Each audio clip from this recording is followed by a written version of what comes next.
Hello guys, welcome back to our YouTube channel. In this video we are gonna see, what if Naruto was the Maelstrom Hunter and got Harem?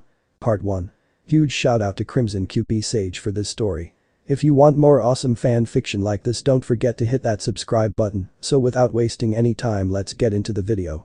Everything felt calm. So peaceful. Like the events that conspired beforehand never happened. But that wasn't the case at all. No. Nothing was calm. And nothing was peaceful. 12 years. For 12 years he labored in that hellhole. All the years of physical and mental abuse. Hoping that one day that it would all be worth it in the end, gaining their respect. Not in this case. No, the chances of that happening were slim to none now. Now that what's done is done. Somehow I always knew that this day was to come. I stood at a good 5'11", somewhat tall if I say so myself. Slightly tanned skin with golden blonde spiky hair. 3 whisker-like scars on each of my cheeks and violet eyes. Oh, and did I mention that I also have a pair of fox ears and a tail? Both are crimson red with black tips. Looks awesome on me. At least, in my eyes. The civilians of Konoha seem to think that I'm the QB in disguise, but last time I checked, I'm not a 50-foot tall fox with orange fur and rabbit ears bent on destruction. Who am I? Well, I'm Uzumaki Naruto. Uzumaki no Mikaze Naruto to be specific. I'm Konoha's Orange Hokage. Well, the Konoha part isn't exactly true now. On the night of my birth, a great beast known as the Kyuubi no Yoko attacked my home village. But the Yondaime Hokage was said to have killed the fox. That's a lie. I found out on the night of my genin exams that the Kyuubi had been sealed into a baby that day. And that baby just happened to be me. You see, where I come from, people like me with demons sealed inside them are called Jinchuriki. People like me are known for being treated like a plague to society, which is why most people aren't told who we are. Though there are some of us who have giant targets painted on us. And this week was not my week. In fact, this week would probably go down as the most horrid week of my life. Flashback start. Konoha Hospital, Monday, 10:37 a.m. I don't know how long I was out. All I remember before I blacked out was the fight me and Sasuke team had at the Valley of the End and Kakashi-sensei arriving. My eyes fluttered open just to have my vision filled with white. A steady beeping sound was heard to my left. Probably a heart monitor I was hooked up to. My body felt painful and sore as a whole. Granted, that is what I should be feeling. After all, I just got a fist of lightning shoved through my chest not even a few hours ago. And by Uchiha Sasuke, my so-called brother in all but blood. It hurt, sure, but not as much as the feeling of betrayal I felt then. But after thinking about it, I don't think he's worth being called my brother. Kakashi-sensei once told me in the ninja world, those who break the rules are trash. That's true, but those who abandon their comrades are worse than trash. Well, in that case, Sasuke team is worse than trash for what he did to me. I kept my promise to Sakura-chan and brought back her precious Sasuke-kun for her. And what do I get from her? A punch to the head and a berating from injuring her Sasuke-kun. Who, by the way, had only bruises and some other minor injuries. Whilst I had a freaking gaping hole in my chest where Sasuke had thrust a Chidori through me. I was bleeding profusely, yet the doctors were more focused on saving the precious last loyal Uchiha. Tsunade Bachin had to heal me personally because all of the other doctors refused to heal the demon brat. And the few that were kind to me were out or helping someone else. Looks like you're awake, Gaki. I turned my head to see Jiraiya in the window. He seemed to have something on his mind, but at the same time sounded sad. Hey, Iro-senin, I replied. How are you feeling? Pretty well, considering what's happened. There was a small awkward silence after that. And after a full minute, Iro-senin talked once more. Gaki, there's something Tsunade Haim and I need to tell you, but she thought it would be better if you heard it from me, he said sadly. What's so important? I asked. Curiosity getting the better of me. Again, there was this small pause filled with silence. The council heard of your fight with the Uchiha. Specifically your use of the Kyuubi's chakra. He paused for a second. As if to find the right words to use to tell me the rest of the story. Gaki, there's no good way of saying this, so I'll just come out and say it. The council has banished you from Konoha. I let the news sink in. It felt so saddening. My dream of becoming Hokage. Gone. Crushed by a bunch of old stooges who are stuck in the past. Yet, at the same time, it felt relieving. They're giving you 3 days to pack up your stuff and leave in exile. I just stared at the wall for a few minutes. 3 days to leave the village I grew up in. 3 days to leave the village I had sworn to protect. I'm sorry, Gaki, I hear Jiraiya say to me. I know. Konoha Red Light District, Wednesday, 2:15 p.m. After I was released from the hospital, I went back to my cruddy apartment. I lived in Konoha's Red Light District, which was the slums of Konoha. The area that was mostly destroyed from the Kyuubi's attack on Konoha. It may not have been the best place, but it was sentimental to me. The Sunday Amijiji gave this apartment to me on my 6th birthday after he had found out that the orphanage I was supposed to be staying in kicked me out. Over the past 2 days, my friends came to say goodbye to me in their own ways. Team Guy came over to say their goodbyes to me after hearing that I was to be banished. Lee and Guy spent about an hour wailing on how my flames of youth had been dampened by the council. I assured them that my flames of youth would still burn on. Tenten was saddened that I would be leaving, but not to the extent of the others. Granted, we weren't really close friends. But still, she said that she would miss my charisma. Niji had reverted back to his old self. Spouting on about fate and all that crap. I told him to snap out of it or I'd beat the crap out of him again. Needless to say, he was alright after that. A bit after Team Guy left, the Konohamaru Army Corps showed up. Konohamaru, Yuden, and Mogi were each crying. Saying they would miss their boss. I told them to never give up. And they said they would give it their all. Soon they left. And Team Kurenai showed up after them. Hiba, well sad and still had some cheerfulness to himself.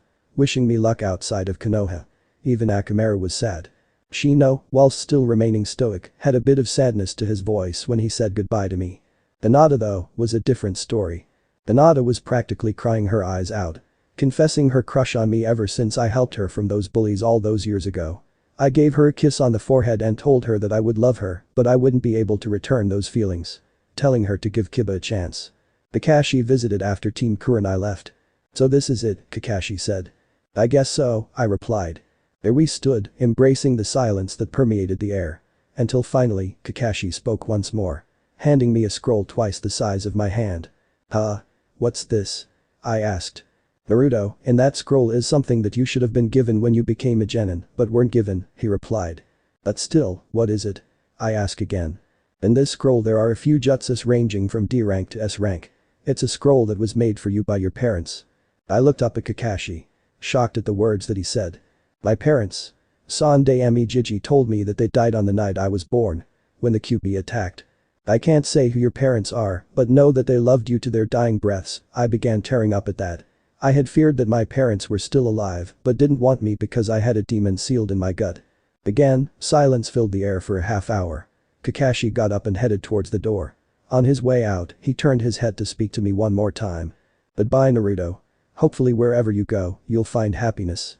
And with that, he was gone. It was about an hour or so before the door opened again. Only this time in the doorway was Hirosenin, Tsunade Bachin, and Shizune Nichin. Before I could say anything, I was enveloped in a hug by Tsunade and Shizune. Both Iryonin were sobbing. And before I knew it, so was I. After a half hour, both Tsunade and Shizune had stopped crying uncontrollably, as did I. From Shizune Nichin, I got a scroll filled with medical supplies that would come in handy. I thanked her for the supplies. I got a scroll with a strange red spiral on it from Tsunade Bachin. This is a scroll on the Uzumaki clan. Filled with their techniques before the destruction of Uzashigakure during the Third Shinobi War. Jiraiya stepped forward next. Handing me a large scroll similar to the one that he carried around on his back. And here's a storage scroll filled with 1,000 kunai and shuriken, 500 explosive tags, and instructions for a few jutsus that range from C rank to A rank, and a copy of my Icha Icha series. Jiraiya finished sporting a small grin on his face at the mention of that last part. Said grin, however, was soon wiped from his face. Courtesy of a slightly chakra-enhanced punch from Tsunade. I'm really gonna miss you, brat, Tsunade said. I will too, Tsunade Kachin, I said tearing up. At the mention of Kachin, Tsunade enveloped me in a bone-crushing hug. Openly crying at the statement. I'm also gonna miss you too, Nichin, I said to Shizune. Shizune joined in on the hug, also on the verge of crying again. Don't forget about me, Gaki, I hear Jiraiya say. I'll miss you too, Hirosenin. Soon enough, the trio had left. And now I was alone. A few hours had passed now. The sun had set about 2 hours or so ago. So this was it. The last day in Konoha. I stood up. I had decided that I would leave in the cover of night. I didn't want to give those civilians the chance to jeer at me on my way out. No, I wouldn't give them the satisfaction of seeing me off. So, I gathered up what little I had and the storage scroll, now filled with the items I had received from my friends. And I left. Outskirts of Deterum no Sato, Thursday, 6:41 a.m. I've been running for about 8 hours now. I began to run low on chakra and I have a lot of chakra, so that would take a while to run low. I must have covered at least 2/3 of Fire Country by now.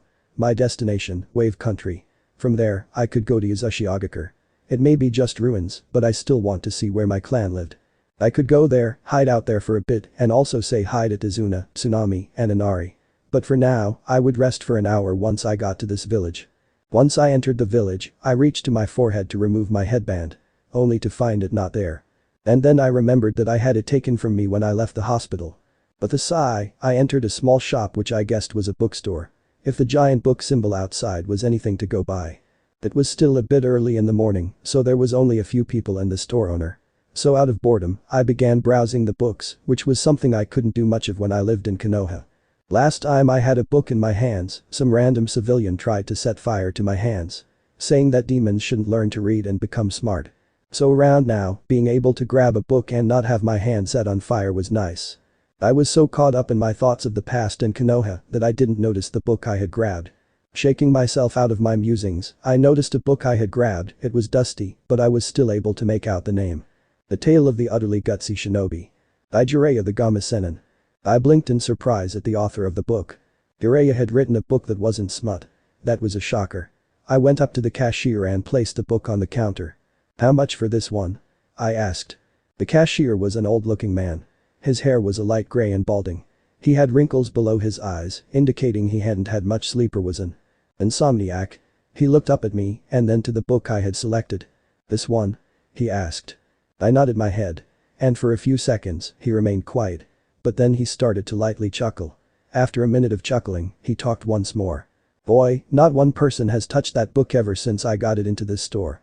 You can have it for free." I was surprised at his response. I kept looking back and forth between him and the book. "For free?" He just nodded his head. "For real?" "Yep." "Thank you so much, sir," I said. "Think nothing of it. I'm just happy that someone your age would actually read that book." After thanking the kind store owner, I left to rest under one of the trees nearby. I still haven't recovered enough chakra to continue. An idea popped into my head. And I began to meditate underneath the tree. Soon enough, my surroundings shifted from a forest to my mindscape. Naruto's mindscape. I had only been in here a couple of times. And usually I didn't have time to pay attention to the scenery. Now I was able to. It looked sorta like a large sewer. Reddish-brown bricks covered the walls and ceiling, tannish gray smooth stone covered the floor.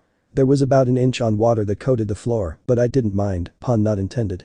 There were pipes along the walls, those were slightly leaking. All in all, my mindscape looked like crap. There was 4 ways I could go, not knowing which one would lead me to my destination. It was like I knew this place like the back of my hand. My legs moved on their own, taking me to where I wanted to go. And eventually, I arrived at my destination. Unlike the rest of the sewer mindscape, this room was quite larger compared to the others. The water was at least knee-deep, but I was water walking. In this room, there were large red iron bars that were at least 2 feet in length and touched from floor to ceiling. In the center, there was a large paper with the kanji for seal written on it. A pair of large eyes opened to stare at me. I stared right back. These eyes were filled with anger. Crimson red, like blood, and were slitted like an animal's. I was staring directly back at my inner demon. The fox that attacked my home 12 years ago. The same fox that I've had save my life countless times. This was the Kyuubi no Yoko, the 9-tailed fox.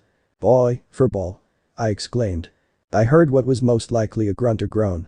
"What do you want, brat?" I heard. "I just want to talk." A roar of laughter was heard from behind the bars of the cage. "You and me, talk. How about you take that seal off this cage and free me, and then, we'll talk. You and I both know that would just kill me." "Oh, so you do have a brain in there?"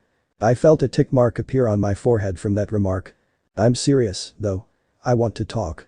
After what felt like an hour or so, I heard a huff of annoyance come from the cage. "Fine then, brat, what would you like to talk about?" it asked.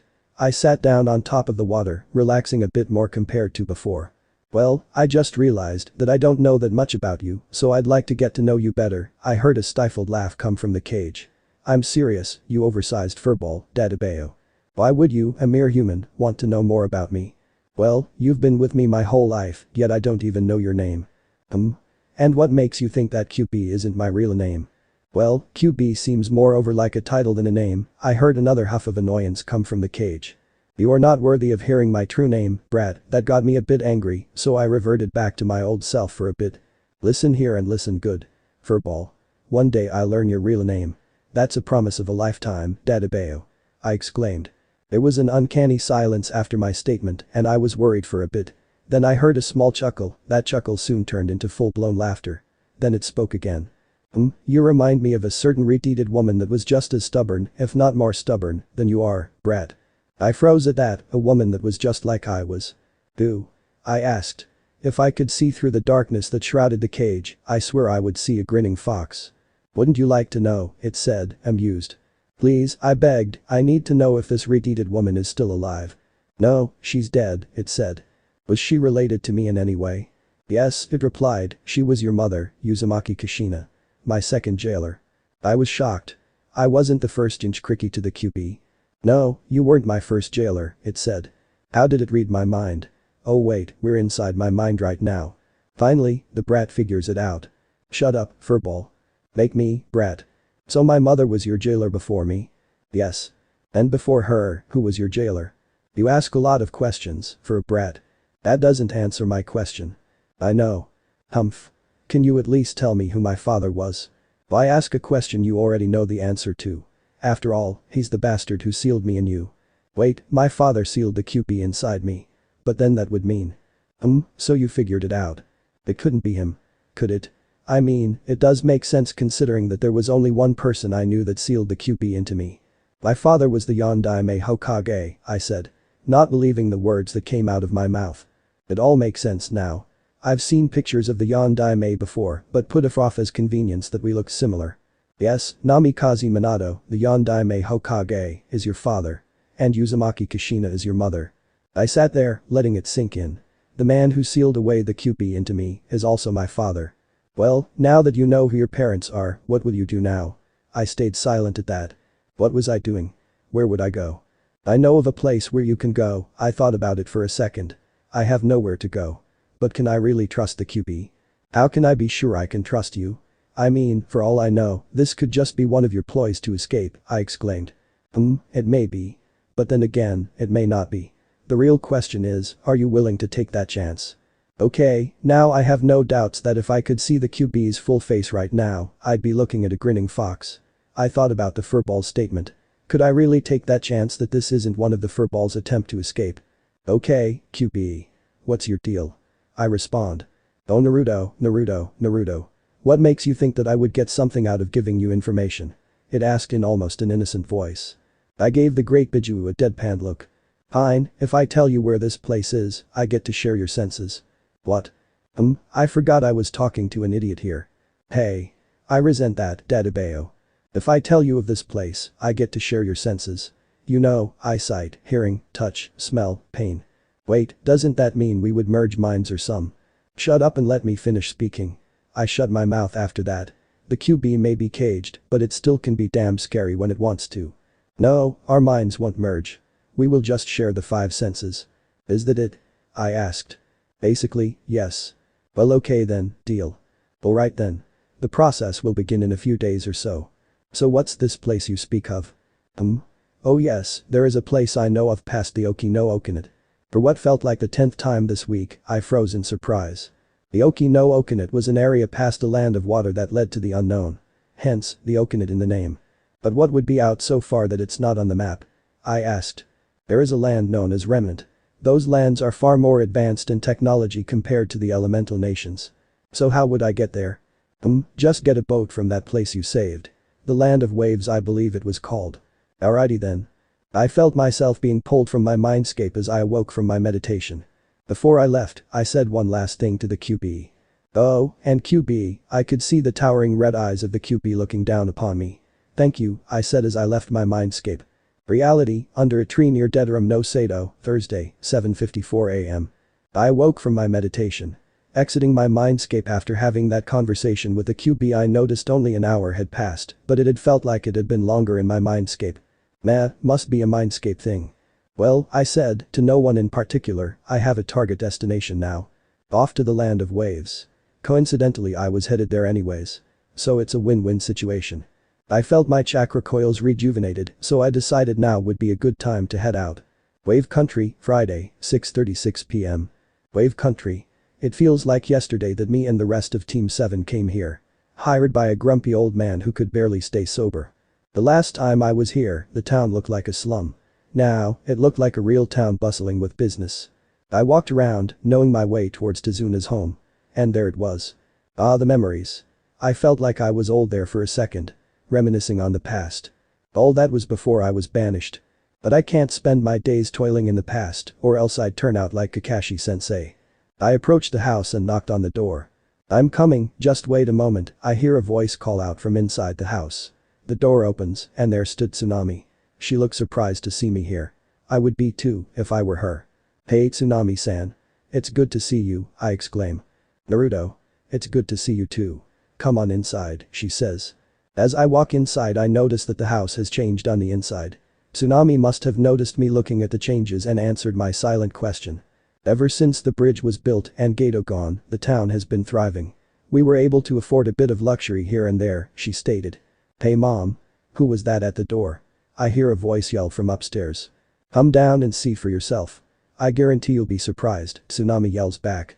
Soon enough the boy comes down the stairs and notices me. I wave at him. "Yo Inari. It's been a while." "Naruto-Nisan.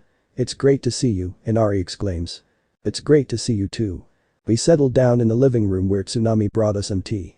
"So where's Tazuna-Jiji?" I asked after receiving a cup of tea from Tsunami.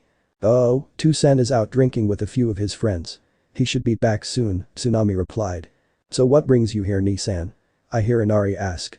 "Well, I'm taking some time off from doing shinobi business," I lied, sort of like a vacation of sorts. "Oh, that's nice," Tsunami says.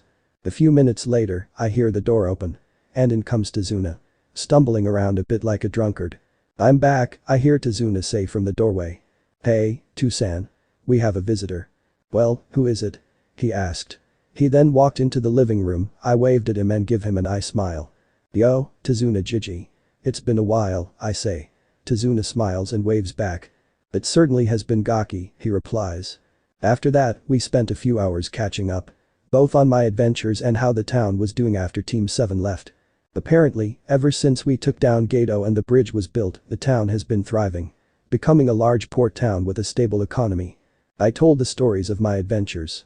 What happened during the Chunin exams, the invasion of Konoha, searching for Tsunade to be the Gondaime Hokage, the events of the Land of Tea. I even told them about Sasuke's attempt at defection. Minus the part where I was banished from Konoha.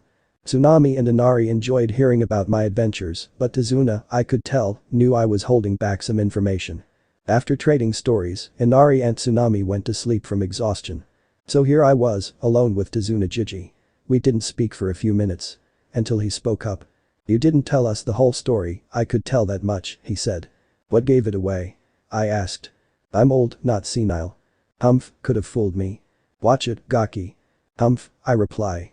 "So what's really going on?" he asks. "I've been banished from Konoha," I said after a small pause. "Why didn't you tell Tsunami or Inari?" "Because, even though I've been banished, I don't want to be a burden on anyone," I reply sadly. Tazuna's expression saddened. "Besides," I start saying, "there's a place that I want to go to escape." "Escape what?" he asks. "Konoha's bound to try to capture me at some point," I said, "even when they've banished me, they'll probably want to keep a close eye on their weapon." Tazuna silently awes at that. "I want to go and see Uchiha. "But weren't they destroyed in the Third Shinobi War?" he asks. "They were," I replied, "but I want to go see if there's anything my clan left behind." "But where will you go from there?" "Well, according to the furball," I started saying, tapping where the seal was, "there's a place beyond the Oki no Okinet that I can go to." To say Tazuna was surprised was like saying that Jiraiya was only a closet pervert. "Beyond the Oki no Okinet," he says in disbelief. "Yep. And you believe it?" he asks, looking at me like I had grown a second head. "It's not like I have any other options," I stated. "If I stay here or at Uchiha, Konoha will eventually find me. Heck, I'd be surprised if the council hasn't put me in the bingo book yet." I stand up, making my way to the door. "It was nice to see you and Tsunami and Inari again. Tell them I said goodbye." "I will." "And Gaki," he says. I turn my head to look at him from the doorway. "Goodbye, and good luck." I smile at that and exit the house. I walk toward the town once more, and after half an hour, I realize something. "Wait, where am I gonna get a boat?" I ask to nobody in particular. Port number 17, Wave Country, Saturday, 3:21 a.m. I went back to Tazuna's house after that. And sheepishly asked him if he knew where I could get a boat.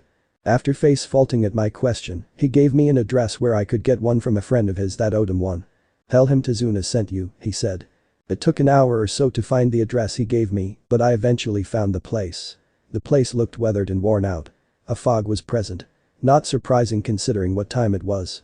Sitting on top of a few old crates was an old-looking man. He was wearing a worn-out yellow fisherman's coat and hat.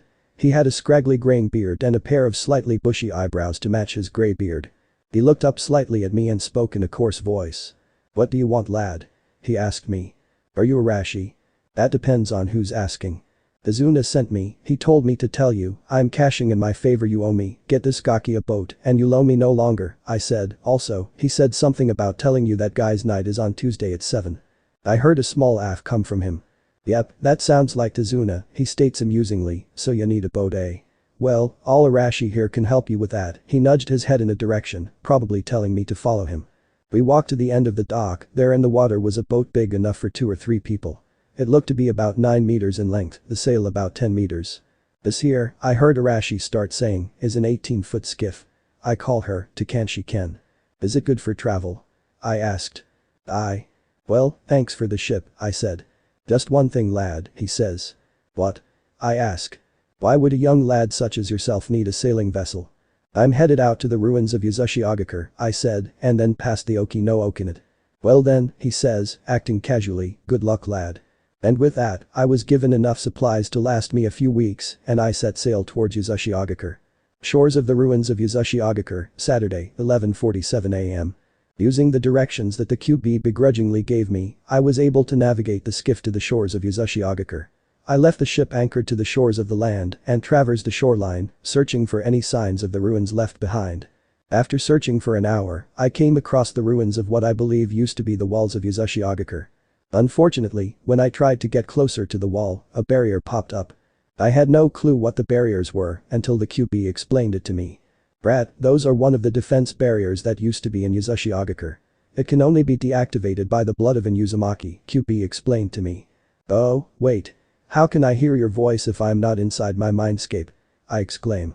"First of all, shut up, brat, you can just talk to me by thinking. Otherwise people will make you out to be insane." "Okay then, explain please." "Well, this is part of the deal we made. Starting with the ability to communicate telepathically." "What?" Even though I was in the outside world and not in my mindscape, I could hear a groan of annoyance come from the caged Biju. "We'll be able to talk using our minds, brat. So what do I do to deactivate the barrier?" "Just smear some blood on the barrier and it should deactivate," and so I did what the QB told me, and just like he said, the barrier deactivated. Blinking in surprise, I ventured onward towards the heart of the once great village. I kept on moving until I came across a large building. It was the most intact building compared to the one surrounding it and reminded me of the Hokage Tower back in Konoha. Something told me that this was probably the building where the Kage was, so I went towards it. Walking inside the building, I noticed the similarity between this building and the Hokage Tower, definitely the Kage's tower. I went up the stairs and used my memory of the Hokage Tower to guide me through this place. The uncanny resemblance to the Hokage Tower whisked away any doubt I had on whether or not this was the Kage Tower. I reached the Kage's main room and I had an idea. Considering the similarities between the two buildings, I reached underneath the Kage's desk and felt around until I felt a small bump. Smiling, I pushed down on the bump until I heard a click behind me. I turned around to see a small compartment open up and reveal a scroll similar to the one I had been tricked to steal so long ago by Mizuki team. I had just found Yuzashio's version of the Scroll of Seals. I also noticed that unlike the compartment that the Scroll of Seals I had seen before was in, this one had an extra scroll in the compartment. Putting the larger scroll aside, I inspected the other scroll and found that it had a blood seal on it. Just like the barrier outside had. I bit down on my thumb, enough to draw blood, and smeared it on the scroll, while also channeling chakra into the scroll. Suddenly, smoke appeared, and I heard a poof sound similar to when I used Kage Bunshin no Jutsu.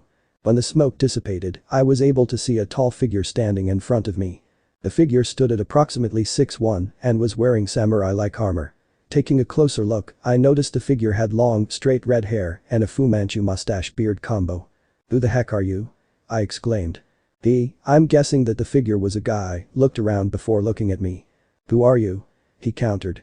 A tick mark appeared on my forehead. "I'm Yuzu freaking Maki Naruto, Databeo." I yell. The edge of the man's lips curled slightly upward, amusingly. "Well, my name is Uzumaki Harem, the Sande Ami Izukage," he states. I blink in surprise. "Another Uzumaki? You're an Uzumaki, like me?" I ask. Well, he starts, only those with the blood of an Uzumaki can open that scroll, so yes. Wow. I'm not the last Uzumaki alive. What happened here? Why was Uzushiogakure destroyed? How come I don't have red hair? Tobeo? I ask, talking about a million miles a minute. Whoa, slow down. I'm just a blood clone, I'm only around until I'm dispelled or I run out of chakra, he states. I falter at that I really am the last of my clan then. But to answer your other questions, Uzushiogakure was attacked by the armies of Iwa, Kumo, and Mizu. The Uzumaki clan was greatly known and feared for our specialty in Fuinjutsu, so they tried to destroy us. And as for your last question, one of your parents must have had a stronger gene for blonde hair than the Uzumaki's red hair gene. It took a minute for those answers to settle in, and by then, Harem spoke again. If you're here, and since I see no others with you, I'm guessing that Uzushiogakure was destroyed, he stated. I could only nod my head in agreement. A long sigh was heard from Harem. Well, since you found this scroll, you must have found the scroll of seals. Yeah, I reply. Well, in that scroll is the forbidden techniques of the Uzumaki clan. Along with the instructions and tips on how to use the Uzumaki clan's Taijutsu and Kenjutsu styles, along with enough jewels to buy all of the elemental nations 3 times over, my jaw dropped at that. If I wanted to, I could be the richest man in all of the elemental nations. Damn. So if I may ask, who are your parents? Harem asks. I become a bit saddened, but I still answer the question. My father is Namikaze Minato, and my mother is Uzumaki Kushina, I reply. Harem's eyes widen at the mention of that last name and starts lightly chuckling. My little Kushi-chan. How is she? He asks. My face contorts to one of sadness at that question. She's dead, along with my father. They died protecting me in Konoha, I said. Harem stops chuckling at that and becomes a bit saddened. Oh. I'm sorry, I didn't know, he states sadly. It's okay. But how did you know my mom? I asked. She's my daughter, he states. My eyes widen at that. So that means. Yes, I'm your grandfather, Naruto, he states smiling. So where exactly are you going? He asks. Well, I begin saying, I'm going to a land beyond the Oki no Okinit. Well then, I'm coming with you, he states. That makes me think, wasn't he a clone? Aren't you a clone? Won't you dispel after this conversation? I ask. Harem smiles, as if he knew something I don't. I'm a blood clone, he states, blood clones are more durable than regular clones. And on top of that, I have a reinforcement seal on me, along with chakra-absorbing seals. So I state, not knowing where this was going. So I'm not going anywhere for a long time. I might as well spend my time bonding with my grandson, I smile at that. Family was something I never experienced. Having a blood relative was a great thing to me. Even if it was only temporary. But the ship I have only has enough room for a couple of people, I state. Ah, don't worry about that, he says, I'll just revert back to scroll form to conserve this clone, and with that, he sealed himself back into the scroll I found him in. I figured that now would be a good time to rest up a bit, so I sat down in the Azukage's chair and dozed off. Naruto's mindscape. Great, just great. I try sleeping and I'm pulled into here of all places. Damn it. I wanted to have that reoccurring Raymond dream again. Shaking those thoughts aside, I head towards the fox's cage. Oi, furball, why am I here now? I yell out into the cage. I heard a shifting noise from behind the bars of the cage. I came here to warn you about some of the side effects of the deal, it stated. Side effects? What kind of side effects? I ask. Well, heightened sense of hearing, sight, and smell. Also, a little surprise, I could tell the furball was grinning now. What's the surprise you're talking about? Oh, you'll see. What the heck was it talking about? Meh, I'll worry about it later. Well, if that's all, I'll be leaving now. As I was leaving, I heard the sound of chuckling come from the cage. Izukage Tower, Uzushiogakure, Saturday, 3:27 p.m. I awoke from my short nap. I felt a bit different, but I couldn't figure out why. I scratched my head for a minute and then I noticed something different. I could feel something soft and ear-like, but I just dismiss it as something else. Then I felt something brush against my leg. I looked down to see a red fox tail with black tips. It was then that I calmly reacted to the tail I now had. What the heck? Why do I have a freaking fox tail? I exclaimed. That is one of the side effects of the deal I told you about.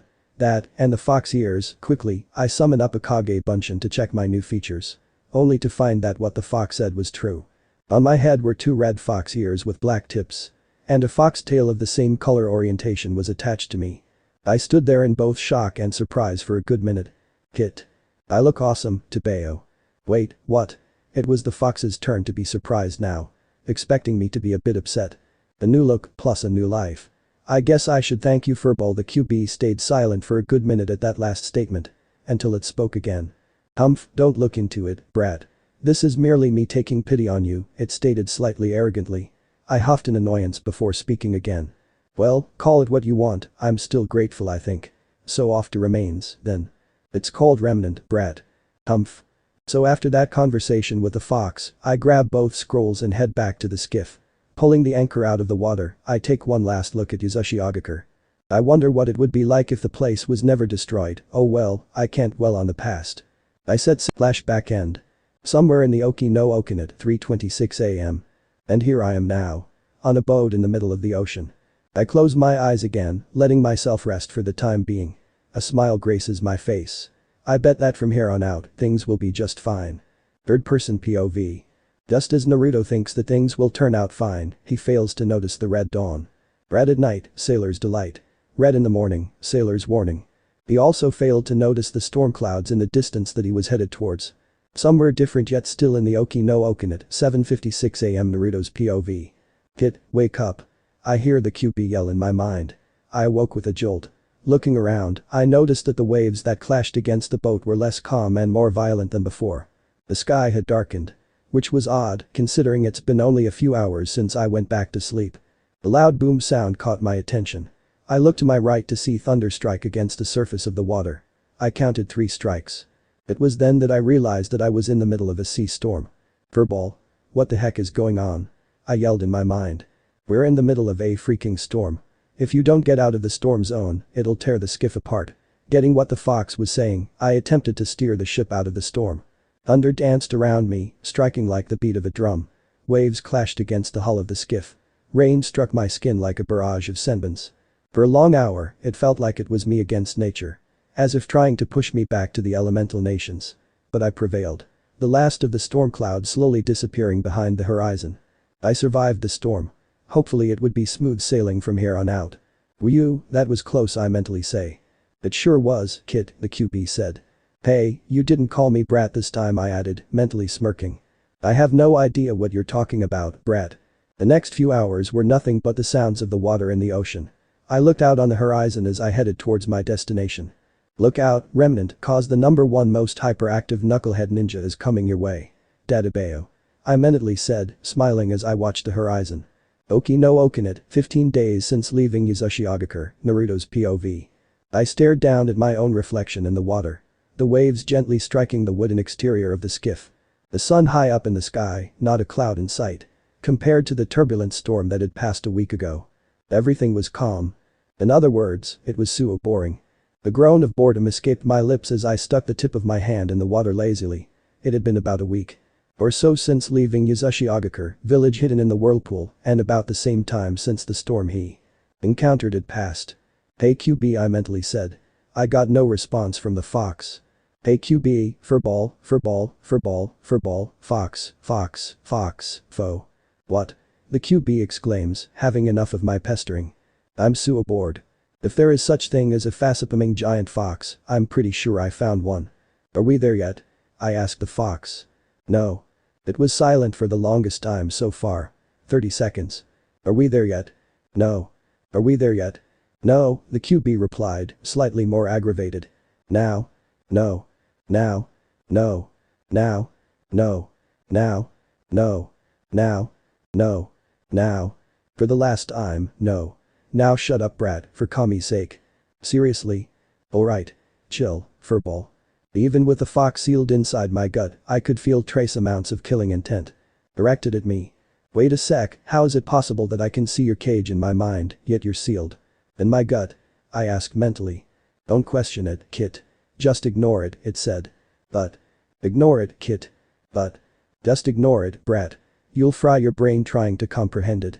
Ignoring the jab at my intellect, I resumed my previous action of attempting to make a miniature whirlpool in the water surrounding the boat.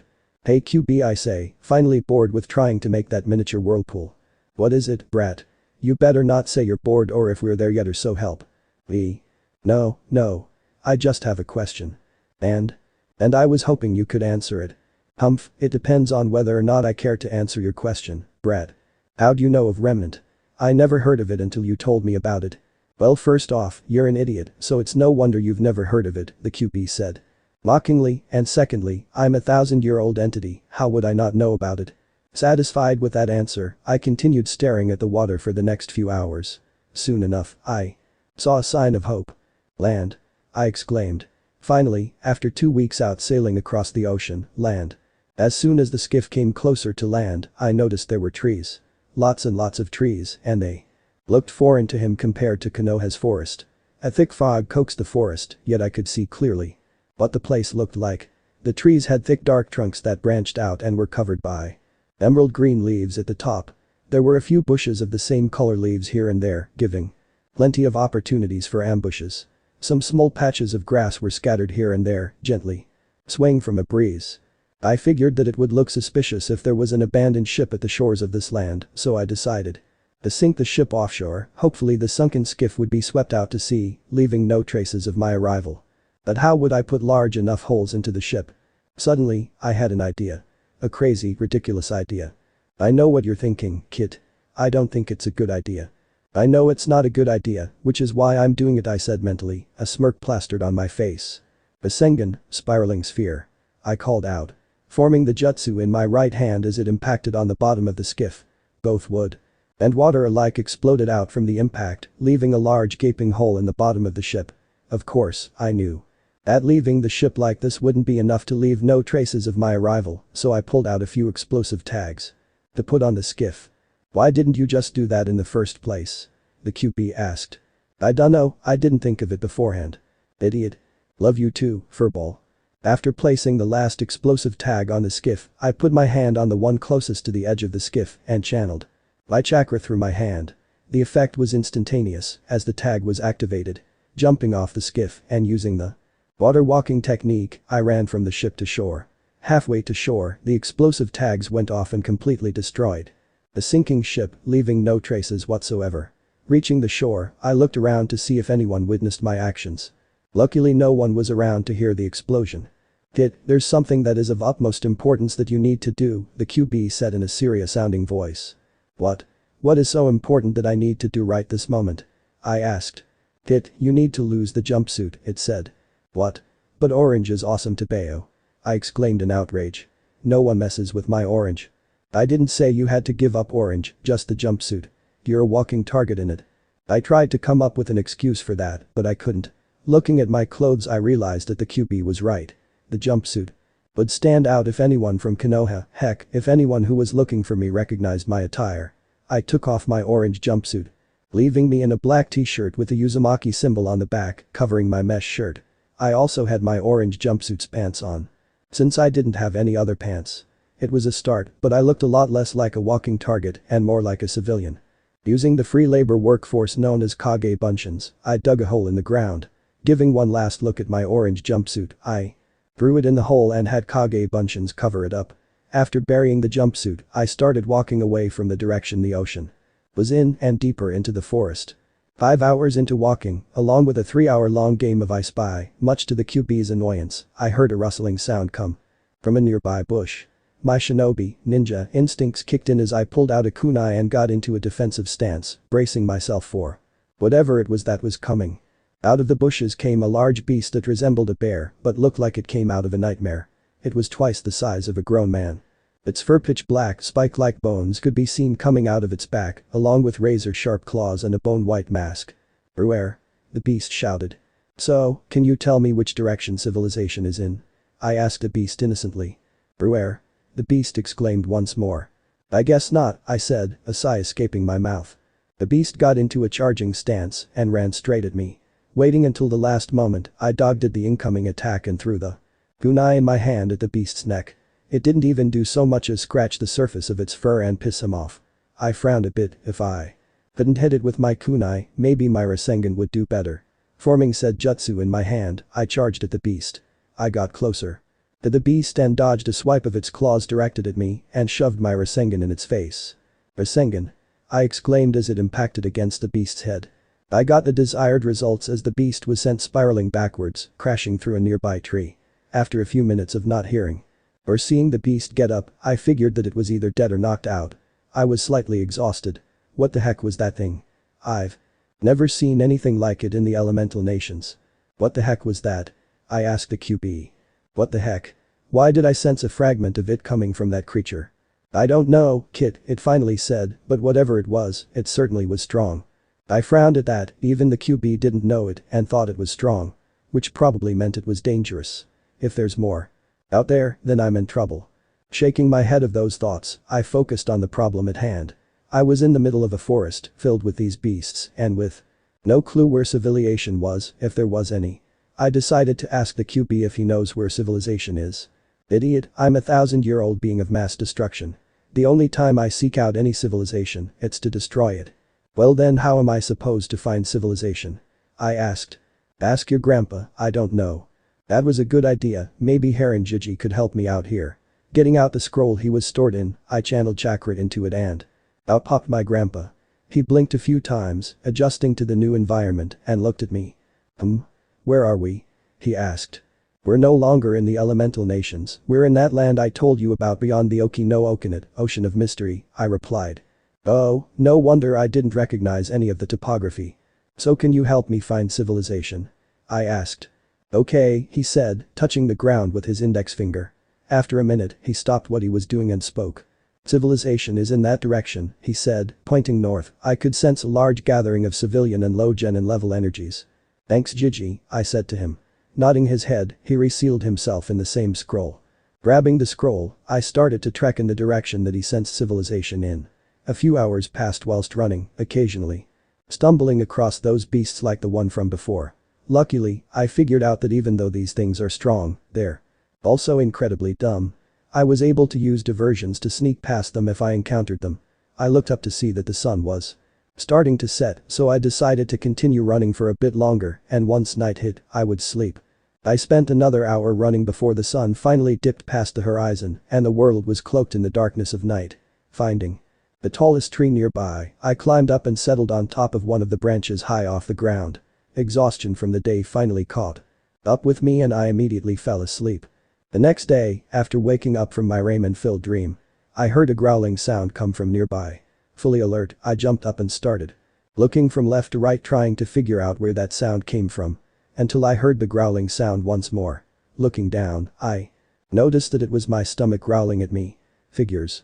After a breakfast consisting of some of the ration bars left over from my seafaring, along with some tree bark, I started my trek to civilization once again. And soon enough, after 3 hours of running, along with 5 encounters with those weird beasts and some mild cursing from comical injury, I saw something that I guessed was a road. Except unlike the roads in the elemental nations, which were dirt paths and some cobblestone paths, these roads had some kind of smooth black rock covered with white and yellow lines.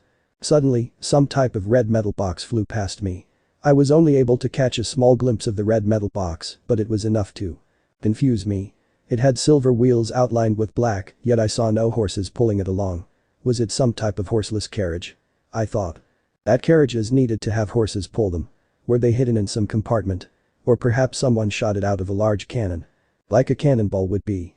Either way, it confused me to no end at how that horseless carriage worked. Deciding not to think about it, I followed the black stone paved road to its destination. And soon enough, I saw signs of a village. Only the buildings in this village were colossal and made of some odd gray stones. Even the Hokage Tower in Konoha wasn't as tall as some of the buildings here. I remember once hearing of a village like this in the elemental nations called Arm or something. I wasn't really paying that much attention to what I heard about it. Once I entered the massive village, I noticed that there were more of those horseless carriages zipping around left and right on those black roads, people dressed in a variety of odd clothes and walked on gray paths filled with random cracks here and there. Realizing I didn't know anything about the environment I was entering, I hid in one of the few shady-looking alleys nearby. I formed a familiar hand sign and formed 20 Kage buncheons that hinged into random people I saw walking around in this village. I ordered half of them to scout out the village, while the other half were ordered to find a source of information on this land. Given their orders, the hinged clones separated to perform the tasks they were assigned. Whilst I myself went to search for a clothing store to, borrow some clothes. Whilst walking around in search for a clothing store, I noticed some of the people I passed by were sending either looks of confusion at the giant scroll on my back or glares in my direction. Not as bad as some of the glares I got back in Konoha, but it still felt the same. I was in a new land to get away from that kind of treatment, not to get glared at by random strangers. Eventually I found a clothing store. I went inside the store. It wasn't big, but it wasn't too small. Civilian clothes ranging in size and color surrounded the area. I started walking towards one of the clothing racks. Finding the clothes that I wanted shouldn't be hard. I was in the middle of finding some pants after selecting a few shirts when I felt a tap on my shoulder. "Excuse me," I heard from behind me. I turned my head to see one of the store's employees standing behind me. He wore a red vest on top of a dark blue polo and had bags under his eyes. "Do you need something?" I asked. "Yes," the man said, "your kind isn't allowed in this store." "What?" I asked, more confused at what he meant than angry. "We don't serve furnace," he explained. "What's a furnace?" I asked, unfamiliar with the term. "Just get out," he replied, ignoring my question. I decided not to make a scene. I agreed to leave, but not before borrowing the clothes I selected and flipping off the employee. Laughing as I ran, I felt an all-so-familiar rush of memories hit me. One of my clones sent back information on a potential temporary base of operation I could use. I would need one to eat, sleep, and train. Heading to the place clone number 7 found, weaving through crowds of people along the way, I pondered on what that employee called me. What exactly was a faunus? Is that some form of slang for blonde people? Did he have some sort of grudge against blondes? My blonde hair is awesome. Somehow, I'm pretty sure that isn't what it means. "Baka," I hear the QP say. "Do you ever have anything nice to say? Do you ever stop being an idiot?" "Hey." I mentally exclaimed, insulted by what the QP said. After that pleasant short conversation with the QP, I noticed I had arrived at the warehouse my clone found. The warehouse was very large. There were large, murky windows on both of the longer sides of the building. The paint that coated the warehouse had begun to chip away. Small cracks were present on its surface. At least it was still standing. Entering the warehouse, I noticed that the inside of the warehouse was enormous on the inside. A few lights hung from the ceiling, with the last one flickering on and off, and some giant red, blue, and orange boxes that looked like they once held some supplies were scattered in various areas of the place. As I laid the scroll of seals down and unraveled it and started reading its contents, I was reading about elemental manipulation when more of my clone's memories were received. So that's what a faunus is. A person with certain animal traits that set them apart from humans. They were also the Jinchuriki of society, treated unjustly just because they were different. But what concerned him was this White Fang group. A once non-violent civil rights group turned crime syndicate. They were very active and very aggressive. And the worst part was, their group was effective. Attacking stores that refused to provide their services to faunus, steal cargo and attack companies that used faunus labor. It got faunus equality. But it wasn't out respect, it was out of fear. Another rush of memories brought me out of my musings. A look of horror had spread across my face. Out of all the things my clones have done so far, from peeking on the woman's side of the hot springs in Konoha like Jiraiya, to eating some of my instant ramen, and even one case with a Naruto incident, this one is the worst of all. An involuntary groan escaped my lips. I had to go back to a prison I had escaped just months ago. A dark oppressing fortress of knowledge and boredom. I had to go back to school. Goodbye Konoha Academy, hello Signal Academy, I said to no one in particular as I continued reading what was in the scroll. Signal Academy, 8:56 AM Monday, Naruto's POV. How the heck did I get back to this place? I thought I was done going to school after I graduated from Konoha Academy. But here I am, all uniformed up, books in hand, and a small frown on my face. The uniform consisted of a white short-sleeved button-up shirt with the top 2 buttons unbuttoned, black pants with pockets in the sides, and black Venetian shoes. Again, how did I get into this mess? Flashback begin. Near Signal Academy, 11:35 AM clone number 10's POV. A sigh escaped my lips. I just had to be one of the smarter clones. Not one of the many clones with such a short lifespan that they would only complete their tasks and then cease to exist. Oh well, can't dwell on that. I decided to complete my task as slow as possible, just so I could have a longer life than most clones. Taking the time to reflect on the purpose of my existence and how it didn't fill the empty void feeling I had. I was in deep thought for a few hours, taking in the sights and sounds and scents. Soon enough, around noon, I stumbled across a cluster of tannish buildings that were connected by one of those gray stone paths, only these paths looked more new and didn't have cracks in them. These paths were sieged by areas covered in green grass, a few small trees lined near the path here and there. In front of me, to my right, was a large stone the same color of the buildings with an inscription. It said, "Welcome to Signal Academy, training the hunters and huntresses of tomorrow." Hunters? Huntresses? I was not familiar with the term, so my curiosity was piqued. "Hey, you." I heard from behind me. I turned my head to see a large burly man with pale skin and brown hair approaching me. His demeanor consisted of a blue button-up shirt along with navy blue pants. He had a shining metal item attached above his chest and a black item, which I had guessed was a radio, attached to his left shoulder. If I had to guess, he was probably a guard of some kind. Me? I asked, not knowing where this was headed. Yes, you. What the heck are you doing out of class? The man exclaimed. I started, confused by his statement. Never mind, you're coming with me to the principal's office, he cut me off, grabbing me by the arm and pulling me in what was most likely the direction of the principal's office. So, from what I have figured out, this is a school campus, and this man, who is most likely a security guard, is pulling me to the school's principal's office to most likely receive punishment. Kami, why couldn't I be one of the less troublesome clones? Soon enough, we arrived at the school's principal's office. The man who had dragged me here opened the door. Inside the room was quite simple. The walls were a light shade of gray, there was a filing cabinet in both corners of the room, and in the center, a desk made of oak wood rested, the surface covered by stacks of paper, though none the size of what the Hokage had to deal with, a few pens, and a nameplate in the front center of the desk. Mr. Brown, the security guard started, addressing the man who stood behind the desk. I caught this young hoodlum trying to skip class. Well, Mr. Brown, a middle-aged slightly balding man with glasses, said, we won't have any of that, what's the student's name? Well, the security guard started, I didn't exactly get the name of the student, what's your name? Even in these circumstances, I gave the man a deadpan look. Naruto Uzumaki, I said, seeing as their surname goes after their born name. Ah, well Mr. Uzumaki, I haven't heard of you being at this school before. I panicked a bit, hoping that they wouldn't find out I wasn't really part of this school. Suddenly, I got an idea. I'm new here, I said, sweating slightly. A small silence graced the room as I awaited my fate. Well, that explains why, Mr. Brown said.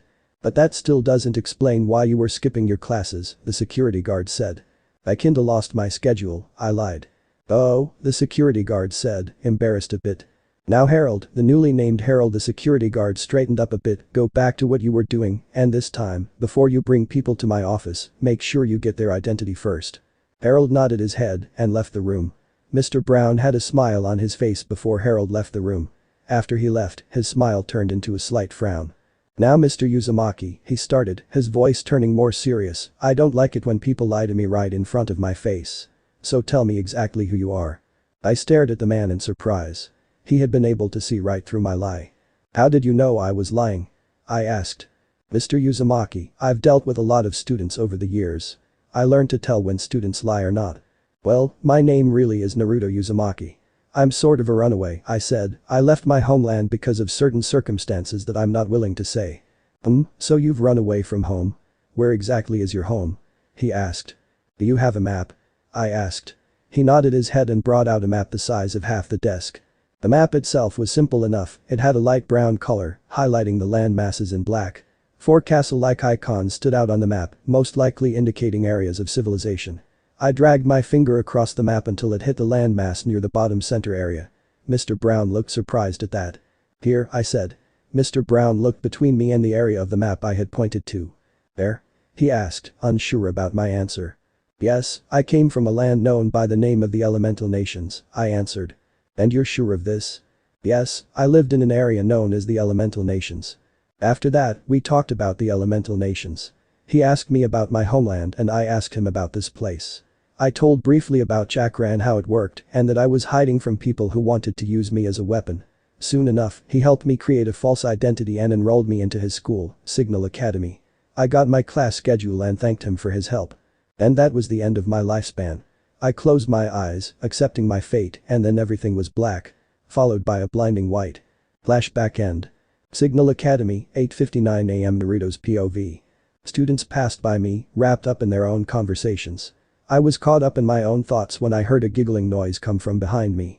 I turned my head to see a group of girls giggling and blushing at me. Oh Kami, no, not the fangirls. I saw what Sasuke had to go through with them, I almost felt pity for him. Now, I'm just sympathetic towards him, which is a first. Kuku, I felt a shiver go down my spine as one of the girls laughed creepy, joined by the other girls. Fearing for my life, I used a secret technique. Run from the fangirls no jutsu, a technique I had seen Sasuke team, Kakashi and Karasu Anbu use many times before. Quickly escaping the sight of the fangirls, I weaved in and out of crowds until I got to a corner and faster than lightning hid behind it. Using my awesome shinobi powers I sensed around the corner, I comically poked my head around the corner and looked left and right. Seeing as I wasn't being followed, I sighed in relief. I escaped the horrors known as fangirls. For now I hear the QB say. That wasn't very reassuring, but then again, it's the QB's job to screw with me psychologically. Ignoring the QB, I took a look at my new surroundings. Great, just great. Lost before the first day has even begun. You look lost, you need any help? I hear a feminine voice from behind me. I turn my head to see a girl around my age behind me.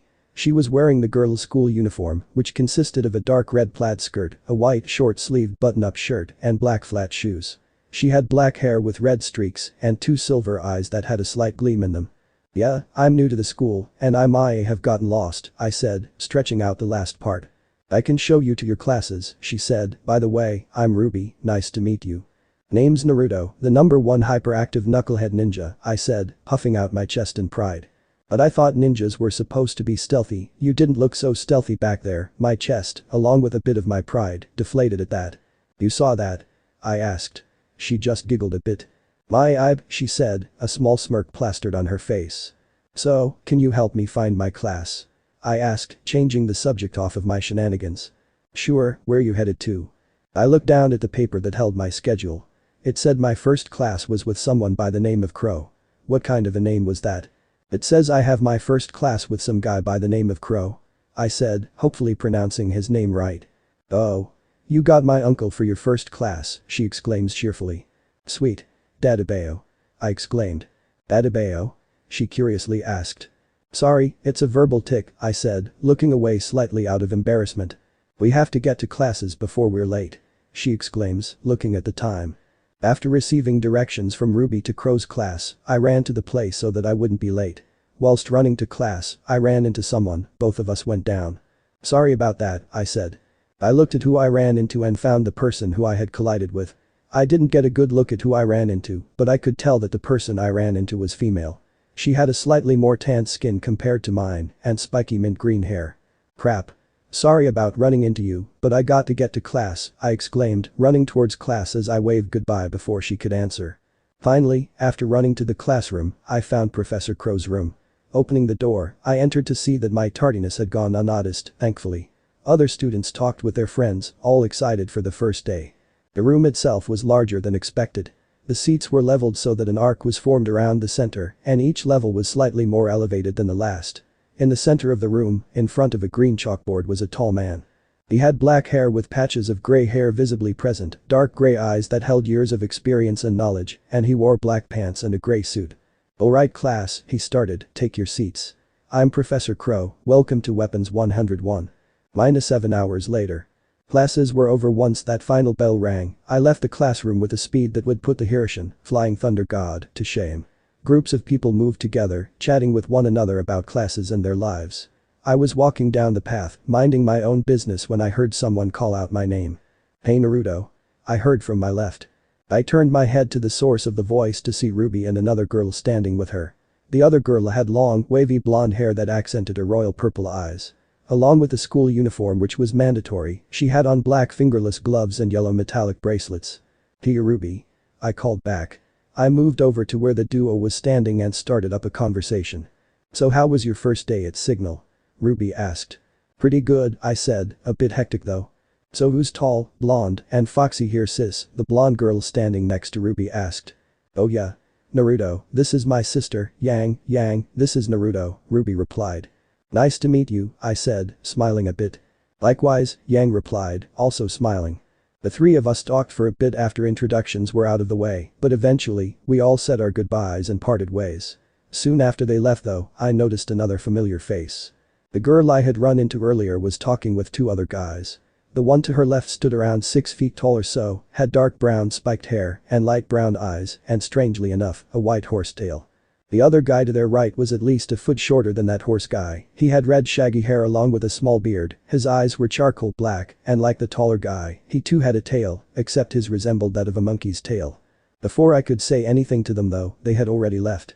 I shrugged my shoulders, I would probably run into them later on. Heading off of the school campus, I ventured the city in search of easy pickpockets and shops. Naruto's base, 8:23 p.m. Naruto's POV. The day was exciting I thought to myself. It was really surprising at how easy it is to pickpocket people in this city and get away with it. And after borrowing some money and some other stuff, I bought some dinner and materials for making myself a weapon, using the shops that Professor Crow recommended for our first project, creating our own weapon. No, it wasn't, the QB said, there's nothing fun around here. You just had to, didn't you? I mentally deadpanned. Had to what? The QB asked. Cutting the mental connection I had with the QB, I entered the warehouse I was staying in. As I entered, I heard the sound of talking come from inside. Preparing myself, I pulled out a hidden kunai I had hidden in my pants. Crouching down, I peeked around the corner to see who was in my base of operations. Luckily, I had hidden the scroll of seals in one of the storage units. There were at least 10 people in front of me. They all wore black suits with red shades and black fedoras. 7 of them had red katanas in their hand, whilst the other 3 had hand cannons, or pistols as they're called, in their hands. Forming 10 Kage Bunshins, the clones snuck behind the armed people. Nodding my head, I signaled the clones to strike as they each knocked out their targets. After all the targets were knocked out, I mentally ordered the clones to tie them up near the nearest police station. After the last of the clones exited with the unconscious men, I took it upon myself to investigate why they were here in the first place.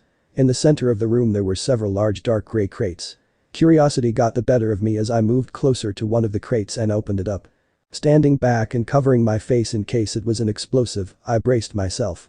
After a few seconds, and not exploding, I peeked past my defenses to see what was in the crate.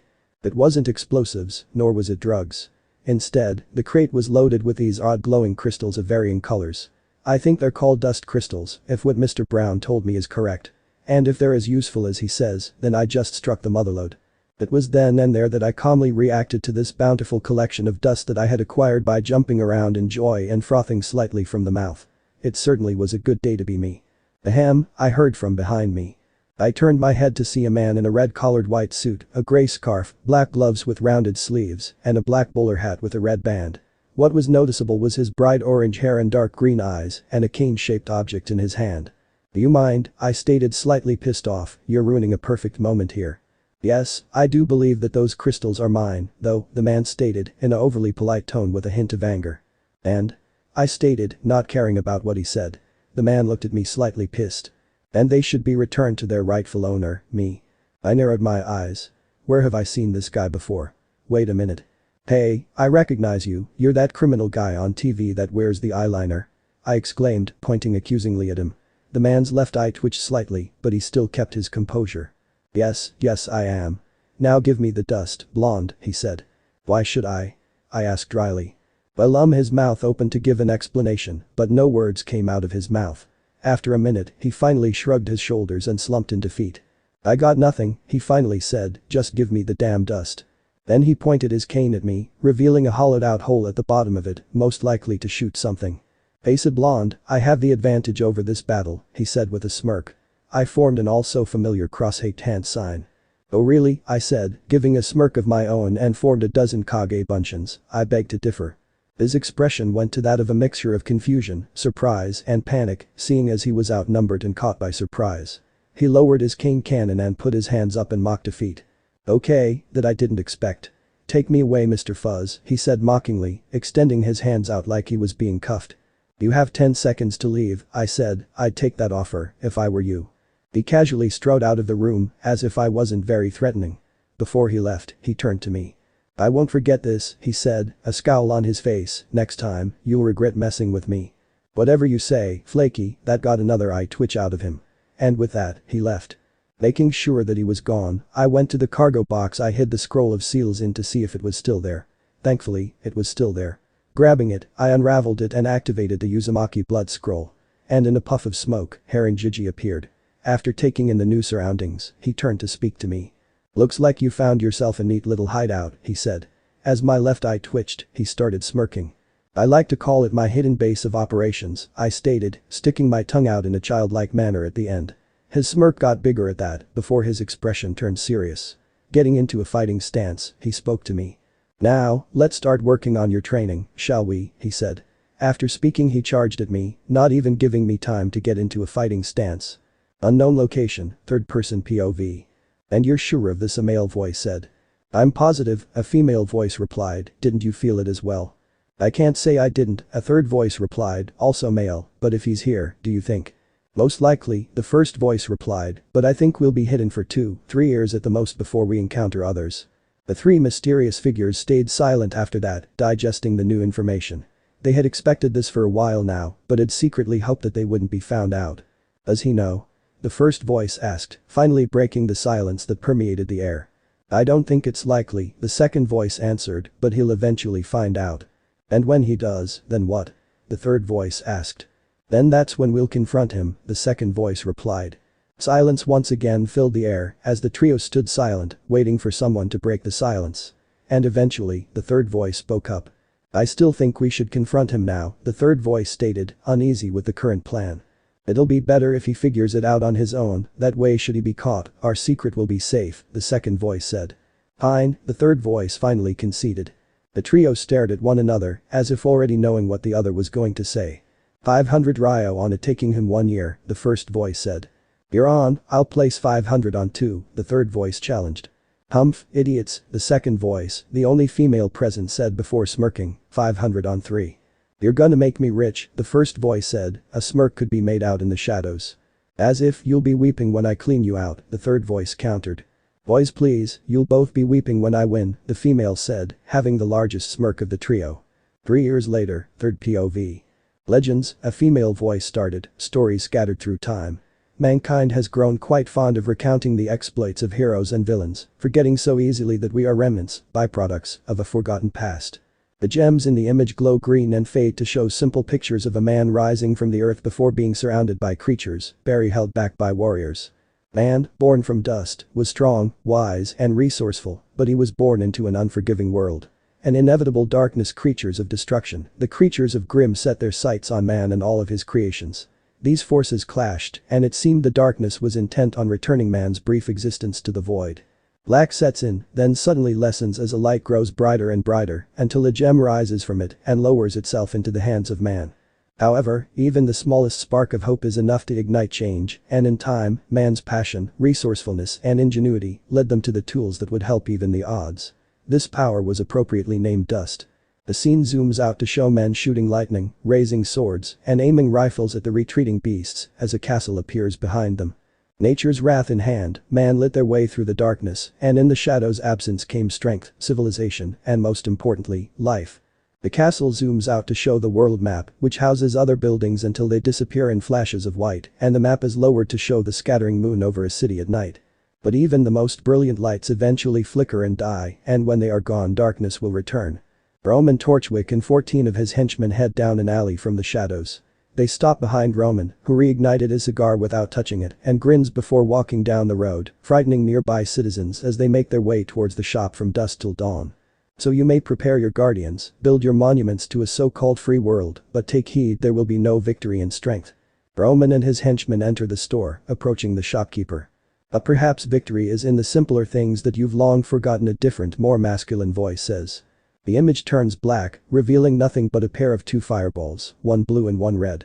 The 2 fireballs combine in a counterclockwise direction, forming a pair of dark purple eyes with 4 concentric rings, fanning out from the pupil across the sclera of both eyes. Things that require a smaller, more honest soul, a third voice finished. The 2 eyes suddenly collided with each other, forming one eye. As soon as the 2 eyes became one, the eye changed from dark purple with 4 rings to crimson red, still retaining its 4 rings, only difference being that all of the rings except the furthest from the pupil had 3 tomo, making a total of 9 tomo in the eye. Near from dusk till dawn, Naruto's POV. Here I was, walking to a store called From Dusk Till Dawn, reading the book I had gotten from Deterum no Sato, The Tale of the Utterly Gutsy Shinobi, which was an interesting read considering Jiraiya's books were mainly smut. Thinking about the perverted hermit made me think on what's happened in the last 3 years. Wow, time really flies. These last 3 years went by so fast and with so much progress. I mean seriously, it felt as if some guy was typing words into a computer, got lazy, and decided to skip over some sort of canon timeline, whatever the heck that means. Meh, it's partially true.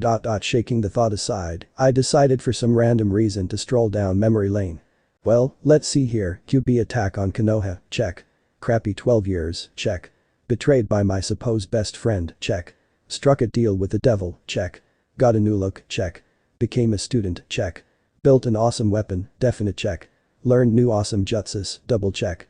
I changed over the years, no longer standing at 5'11", now standing at 6'1", my once spiky golden blonde hair has grown out more and now with jaw-length bangs, just like my father had. All in all, I looked more like my father would if he had whisker marks and fox ears and tail. I was wearing something similar to what Anbu and Satsu Senjutsu CrimsonKyuubiSage, Special Assassination and Tactical Squad, wore, minus the mask. I wore a sleeveless turtleneck black shirt, black fingerless gloves with metal plates that had the Uzumaki symbol etched in them, black pants with bandages wrapped around the right thigh, black ninja sandals, a grey flak jacket with the Uzumaki symbol and a dark orange on the back, and to top it all off, I had a pair of goggles similar to my old ones on top of my head. Except the cloth was a dark red. My body had no baby fat left, all of it being molded into muscle from Harem training. Along with my increase in physical strength, my training in Fuinjutsu, Ninjutsu, Taijutsu and Kenjutsu had exponentially increased. My Gain Jutsu was still crap, but it had gotten better. I've discovered that I can use Gain Jutsu, but I can't cast it without Fuinjutsu seals because of my massive chakra reserves. I also learned of my chakra affinity. The first time I sent chakra through one of those chakra papers, I got some interesting results. The paper split in half with one sharp clean cut, one of the halves turned into pure water and the other half spontaneously combusted. From what Harem told me, my chakra affinities were Fuitin, wind release, Suitin, water release, and Kaiten, fire release. The Fuitin from my father, the Suitin from my mother, and the Kaiten from, strangely enough, the QB. After learning of my affinities, I learned a multitude of awesome jutsus from the scrolls I had on me, Kami bless Kage Bunshin, shadow clones. And with the help of Harem and Crow-sensei, along with the dust crystals that I had acquired, I was able to make 2 weapons, both very unique. Strapped to my back was a near-perfect version of an all-so-familiar blade that I had seen only once before. From the mission to Wave Country, I had made a near replica of CrypsonKyuubiSage, decapitating carving knife. But unlike the original, it has a few more add-ons. Spending over 6 months forging this blade alone, but it was worth it. After all, combining chakra metal, dust crystals and titanium I had acquired isn't exactly an easy task. The blade itself was at least 7 feet in length, handle and blade together, and had an orange line running through the sword and the edges of the circle at the top. The blade didn't have the regenerative ability of the original, but Harem had engraved regenerative seals that only required chakra to use, added with the fact that it could control the elements of dust, it certainly was a magnificent sword. Strapped to the left of my waist was a short blade that was made of a fusion of chakra metal and titanium. And finally, I had 2 gun holsters, each on one side of my waist, and each held an onyx black .45 Fletcher with an orange line running along both sides of the guns. It was made from a chakra metal and titanium mix that made it so instead of using regular bullets, I could shoot out shots of condensed chakra, saving lead bullets and magazines. And ever since my changes, Yang had begun flirting with me much like Anko Neeson would, and Ruby had this constant blush on her face much like Hinata used to, maybe she had a fever. Speaking of people from Konoha, every now and then I get letters from Iro-senin via Gamakichi or Gamatatsu, the last one I got stating that they finally added Tsunade Bachin's face to the side of the Hokage mountain. Of course, I send letters back. Though I try to keep my location hidden, I have told him that I'm safely beyond the Oki no Okinet, Ocean of Mystery. I was shaken from my musings when I heard the sound of glass breaking. Looking up from my book in a Kakashi-like manner, I saw a red blur crash through the window of From Dusk Till Dawn, tackling a man dressed in a black suit with red-tinted shades. Getting a better look at the red blur I saw, the person turned out to be female. She stood at 5'10", with a pale complexion, silver eyes, and black hair with red streaks. She was wearing a black outfit and skirt along with a red hood. And in her hands was an all-so-familiar red sniper scythe crescent rose. "Kyuubi," I yelled out to her. She turned to look at me and blushed a bit. Did she have a fever again? "Hi Naruto," she yelled back. We were about to go into one of our usual conversations until we heard someone clear their throat to get our attention. Standing in the area where Ruby crashed through the shop window was Roman Torchwick, surrounded by several of his lackeys. A cigar was in his mouth and his cane cannon was in his right hand. "Blakey," I exclaimed cheerfully, successfully making his left eye twitch, "how you doing?" "Okay," he started, "get them, especially blonde." Half of his lackeys charged at me, while the other half attacked Ruby. Seeing as there were only 7 charging at me, I brought out 2 of my items. In my right hand was the gun from my right holster, and in my left hand, I held the tale of the utterly gutsy shinobi, open to the page one had left off on. Thinking that they had the upper hand, 2 of the lackeys charged at me. Not even looking up from my book, I shot out 2 bullets of condensed chakra, both hitting their desired targets. Seeing as there were still 5 left, I quickly disposed of them with 5 more bullets, instantly killing them. I looked up to see how Ruby was faring and saw that she had taken out her enemies as well. Off to the side, climbing up a nearby ladder, Roman was escaping. Grinning, I took off after him, Ruby not that far behind me. We climbed up the ladder, following the path that Roman took in his escape. On top of the roof of the building, I knew that he had some kind of escape plan, he wouldn't have made it this far in his villainous career if he got caught easily. As I prepared myself for what could happen, I heard a rumbling sound come from where Roman was. Persistent, he says, as a getaway bullhead rises up and opens its hatch to allow Roman inside. End of the line, red, blondie. He exclaimed smugly, throwing a red dust crystal at Ruby, aiming his cane cannon in our direction. Just as the blast from the cane cannon was about to impact, a blonde woman jumps in the way holding a wand of sorts. Waving it once in the air, a giant purple crystal seal of sorts appeared, blocking the shot from Roman's cane. After the smoke from the impact dissipated, I saw that the woman was wearing a female business suit and a purple cape, rectangular glasses, and had emerald green eyes. Waving her wand-like object once again, this time, causing the purple crystals to form into several streaks that shot out at the bullhead, causing the pilot to struggle with controlling the aircraft. She then shot out a purple ball of energy which caused storm clouds to form and rain down light blue crystals on the ship. Standing in the area that Roman once stood on the ship was a woman in red with black hair and orange eyes. The mysterious woman formed a fireball in her hand and shot it at the blonde woman, causing her to form a purple protective barrier around herself. The mysterious woman then formed a fire pillar underneath the woman she was attacking, causing the female blonde to jump away before it struck. The blonde woman then formed a crystal arrow and shot it at the bullhead. The mystery woman kept firing fireballs at the crystal projectile, but it kept reforming. The bullhead shifted down leftward, causing the arrow to bounce off the side of the aircraft, forming 3 streaks to attack the ship again. The mystery woman shot out a fire pulse of some kind, destroying the crystals. Ruby shifted her crescent rose from a scythe into its sniper mode and shot at the mystery woman. Wanting to do my part, I grabbed the 2 guns I had on my personnel and shot at the woman as well. All of the shots were deflected by the woman's fire powers, eventually, she formed 5 fire pillars underneath our feet. I felt my body being pulled by some unknown force, narrowly evading the fire attacks. We watched as the ship flew away, I growled, knowing that Roman got away this time.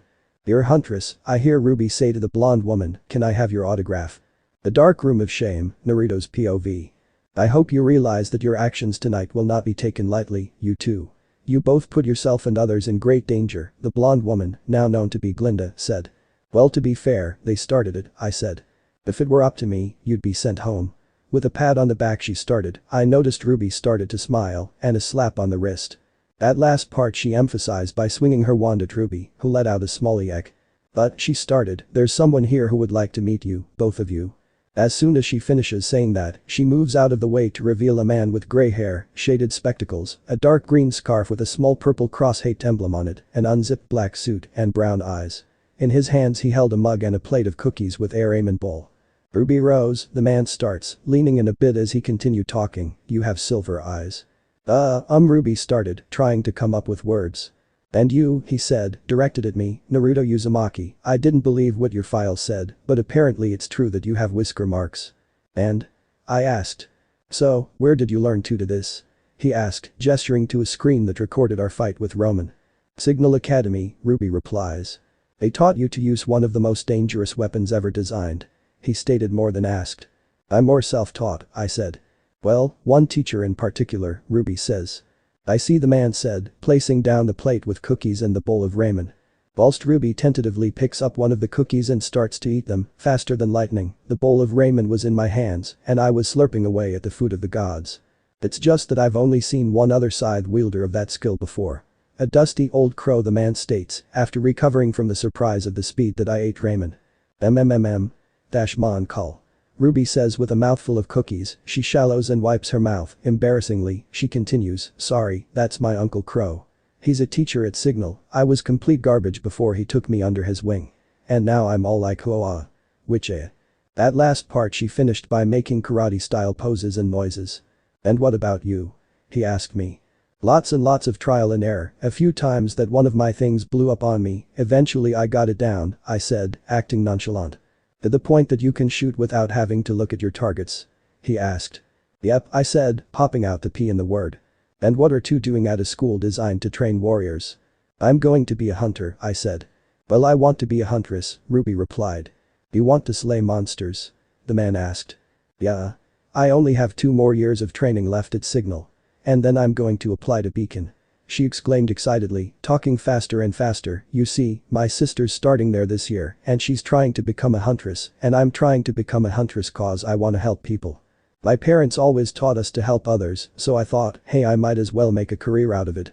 I mean the police are alright, but huntsmen and huntresses are just so much more romantic and exciting and cool and really, gosh, you know. That was followed by a small pause, the man and Glinda beepizing us. After a few seconds, the man spoke again. Do you know who I am? He asked. You're Professor Osborne, you're the headmaster at Beacon, Ruby said. The now identified Osborne smiled. Hello, he said. Nice to meet you, Ruby says. Yo, I replied lazily, waving in a Kakashi-like manner. You two want to come to my school? He asked. More than anything, Ruby said. Sure, sounds exciting, I replied. After exchanging glances with Glinda, who showed a disapproving look, followed by a humph, Osborne turned back to us. Well okay, he said. I looked wide-eyed whilst Ruby looked like she had just hit the jackpot. Aboard the airship to Beacon, Naruto's POV. I said. Kami, I would never get used to these flying vehicles. It was one thing to fly with chakra, it was another to trust someone else with flying you around in a big thing of metal. Wahahahaha, I heard the QB laugh at my misery. Oh shut up, furball, I mentally said. At least you aren't the only one who's suffering, it pointed out. I saw a blonde, shaggy-haired man who looked like he wasn't an experienced warrior throw up on Yang's shoes. Gross, gross, gross, gross, gross, gross, gross, gross, I heard Yang exclaim. Ed, get away. Get away from me. Get away from me. Get away from me. Get away from me. Ruby exclaimed shortly after Yang's statement. I looked out the ship's window, smiling to myself. Look out Beacon, the #1 hyperactive knucklehead ninja is coming your way. I mentally exclaimed before my motion sickness kicked in again. I said, comically falling over with steam coming from my mouth. Konoha Council Room, 3rd POV. Now that we're all here, let us begin the meeting, one Danzo Shimura said. I'd like to know what this meeting is about, Inoichi Yamanaka stated. I would like to know that as well, said Shikaku Nara. It's about the QB brat, Danzo replied. As soon as the words came out of his mouth, the insufferable civilian side of the council went into one of their self-induced fits of rage. After a minute of their justifiable complaints, the Hokage shut them up. Shut up.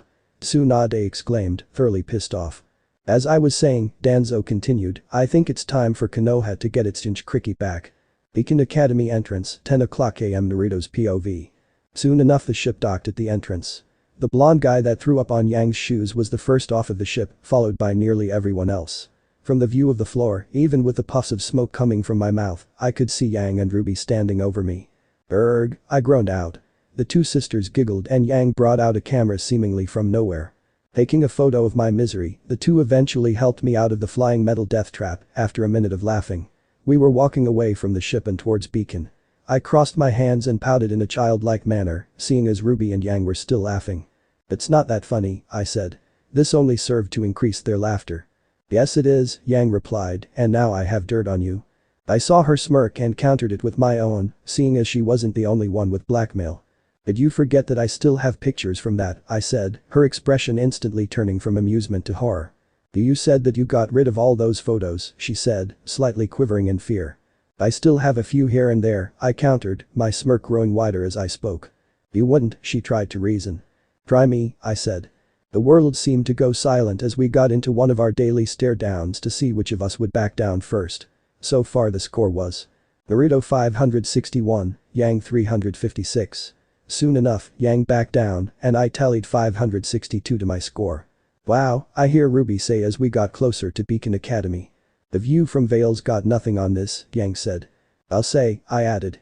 I see Ruby start to eye weapons like a kid in a candy shop and soon as launched after them, her sister Yang, not so far behind her to make sure she doesn't go crazy. I sighed, even here, Ruby is still a weapon enthusiast. I looked around, looking for other familiar faces, when I see a familiar trio that I encountered in Signal, only this time, they weren't wearing school uniforms. To the left was the red-haired kid with a Moki tail, only he was wearing something similar to what I saw Shinobi from Iwagakure wear. A one-strap flak jacket, a shirt with one long sleeve with the other short, and baggy pants, attached to his sides were two revolvers with extended blades, French Frank's revolvers. To the right was the really tall guy who had a horsetail, not much had changed besides him wearing a face mask, he wore red samurai armor, along with a red straw hat, strapped to his back was a large double-edged axe shotgun. And in the middle was the girl with mint hair, it appeared she also had orange eyes. She was wearing a white shirt that showed off her belly button, along with a white skirt, she had some weird looking tonfas at her side. The trio seemed to notice me as the girl in the middle waved at me, I waved back and was about to head over to them when suddenly I heard something from behind me. Kaboom! I turned around just in time to see an explosion of flames, snowflakes, and electricity. Also in time to have the front of my face turn into one of those blackened cartoonish faces. I blinked once, twice, 3 times. What just happened? Deciding not to think about it, I saw that the girl in white who was at the center of the explosion was walking away and the blonde guy who threw up on the ship was helping Ruby up. I went over to the duo after the blonde guy helped Ruby up. What was that explosion? I asked Ruby, she blushed out of embarrassment before replying. I sorta exploded, she said. Hey, I'm John, the other blonde said. Naruto, I replied, shaking the hand extended to me by him. On Beacon Academy campus, 10:25 AM Naruto's POV. All I'm saying is that motion sickness is a much more common problem than people let on, John said. Look, I'm sorry. Vomit boy was the first thing that came to mind, Ruby giggled. I myself was also chuckling. Oh yeah? What if I called you Crater Face? Or Whiskers? John countered, the last nickname directed at me. I just shrugged my shoulders. Hey, that explosion was an accident. Ruby cried. Nah, I've heard worse, I said. Well, the name's John Arc. Short, sweet, rolls off the tongue ladies love it, John said. Really? I asked. Do they? Ruby asked as well, a bit skeptical. They will. Well, I hope they will. My mom always says that never mind, John replied. Trust me, dude, it won't work, I told him. So I got this thing. Ruby says after a short silence, pulling out crescent rose and stabbing it into the ground. Whoa, is that a side? John asked. It's also a customizable high-impact sniper rifle, Ruby said proudly. Eh wah? John asked, thoroughly confused. It's also a gun, she explained. So, what have you got? Ruby asked John. Oh. John fumbled, pulling out the blade at his side, I got this sword. Ooh-oh. Ruby says in fascination. Yeah, and I've got this shield, too, John says, grabbing his scabbard as it transformed into a shield. So, what do they do? Ruby asked. The shield gets smaller, so when I get tired of carrying it, I can just put it away, John says, transforming his shield back into a scabbard and placing it back at his side. But wouldn't it weigh the same? Ruby questions. Yeah, it does, John says dejectedly, so what about you, Naruto? Well, I got these, I said, referring to the 2 pistols holstered on my side, I pulled one out to examine. They don't use regular bullets, I said, aiming the gun at seemingly nothing, they run on condensed energy that is shot out with a speed equivalent to that of, if not greater than a regular bullet would be. John said confused. It shoots energy, I stated simply. Putting the gun back in its holster, I grabbed the tantum on my side from its sheath and held the blade out for examination. This here is my tantum, it's meant for close combat and I can channel elements through it, I explained, after that I sheathed the short blade and grabbed the cleaver from my back. And this is my greatest creation, I said, hoisting the blade onto my shoulder, it's meant for brute force, like my tantum, I can also channel the elements through this, and a little extra. What do you mean by that? John asked. That's both John and Ruby leaned in to hear what I had to say, a secret. Both faulted at that, causing me to give them the patented Kakashi eye smile. So, Ruby starts, having gotten over her fault, did you forge them yourself? Of course, I replied. Wait, you made these? John exclaims in disbelief. All students at Signal make their own weapons. Didn't you make yours? Ruby asked. It's a hand-me-down. My great-great-grandfather used it to fight in the war, John says. Sounds more like a family heirloom to me. Well, I like it. Not many people have an appreciation for the classics these days, Ruby says. Yeah, the classics, John says, sheathing his sword. We started walking again, not really knowing where we were headed. So would you help me out back there? In the courtyard? Ruby asks John. Why not? My mom always says, strangers are just friends you haven't met yet, John replies. Hey, where are we going? Ruby asks, realizing we were lost. I don't know, I replied. I was following you guys, John adds, you think there might be a directory? Maybe a food court? Some kind of recognizable landmark? Is that a no? That's a no, Ruby says, slightly laughing. Nope. I said, popping the P. Konoha Mission Room, 3rd POV. Back in Konoha, 3 years had passed since the #1 hyperactive knucklehead ninja was exiled. His exile had lasted only 2 years, and Naruto was expected to return to Konoha and reinstated as a shinobi. Only one problem with that, he didn't return like expected. But they waited and waited and waited, but to no avail, as he had not returned. It hadn't affected the civilian side of the council, but Danzo and the shinobi side were concerned. Konoha's Jinchuriki, as Danzo liked to call Naruto, wasn't in Konoha. They didn't even know where he was, except for a few rumors of an orange blur headed in the direction of Wave Country, but that was over 3 years ago. However, a new rumor on the orange-loving blonde was confirmed true by one of Jiraiya's spies. Right now, if one were to look inside the Konoha mission room, they would see a group of people being addressed by the Hokage and her advisors. There were 9 people in total being addressed, all ranked Chunin or above. Starting from left to right, there was a girl with her hair up in chin-style buns, she had steel grey eyes, and wore a long-sleeved white blouse with a high collar and red fastener, puffy pants that looked like a hakama, with the exposed parts of her legs near the waist covered in bandages, and on her back was a large scroll. Next to her was a man that wore a green jumpsuit, orange leg warmers, a zipped-up dark green Konoha flak jacket, bandages were wrapped up around his hands, and a red belt with the Konoha symbol around his waist. He had black bowl-cut hair and thick eyebrows. To his right was a fair-skinned man with long dark brown hair and white pupilless eyes. He wore a white robe with loose sleeves, a dark navy gray apron tied around his waist, and black shinobi sandals. Next to him was a brown-eyed man with spiky hair similar to that of a pineapple. He wore a flak jacket, along with a long-sleeved black shirt and pants. On the left sleeve of his shirt was a metal plate with the Konoha symbol etched on it. To his right was a man with a robust physique, long spiky brown hair, and black eyes. He wore a red suit with armor with a flak jacket on top. He wore a red Konoha headband on top of his head.